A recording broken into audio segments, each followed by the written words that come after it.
We start to really question our reality. And we start to question what's really happening around. Am I being accurate about this?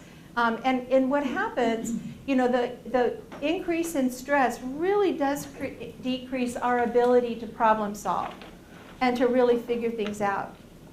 We start to feel unheard and invalidated, and that may not be the case at all. It may not have anything to do with that. And we start to feel unsafe. And for some, that feeling of not feeling unsafe is really, that feeling of unsafe is really big. Now, some examples, I talked a little bit about the event that I experienced in the 5th grade, my math anxiety, which was the reason I had to have tutoring through statistics in order to get into graduate school. Wow. It did not end. Probably if a student comes in and says, can you help me with this math problem, I'm not going to be the one to do that. So it can be certain events in our life. We talked a little bit about that.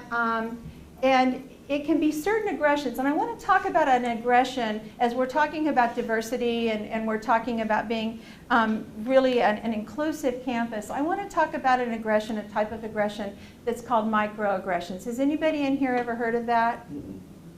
Microaggressions? Okay, student. All right. Well, microaggressions are something that is often not recognized but still pretty prevalent in a person's experience. A microaggression, they're often very subtle. They're often very commonplace. They could be derogatory statements that are just kind of a natural part of our life or our society, but they feel uncomfortable for the individual that's hearing it. They usually are racially connected or religion connected, or maybe they're sexual orientation connected. And you know, the word micro attached to it isn't really comfortable for me because I think it's bigger than micro implies little. I think it's bigger than micro. But the whole idea behind a microaggression is that it's not a blatant, outlandish statement that's made to the person, but it's kind of a subtle invalidation of who they are. It's kind of a subtle insult about them, about their race, about their character, about their identity, whatever that identity might be. And you know, an example was when Schwarzenegger called Democrats girly men. Now, what does that statement imply? Lots of things. That girls aren't valid and valued. Girls aren't valid and valued. They can't have any kind of anything feminine in their makeup at all. Mm-hmm. They're bad. Mm-hmm. What else? They shouldn't be taken seriously as opponents. Shouldn't be taken seriously as opponents. And that's kind of an example. I mean, people were offended by it, but what were they offended by?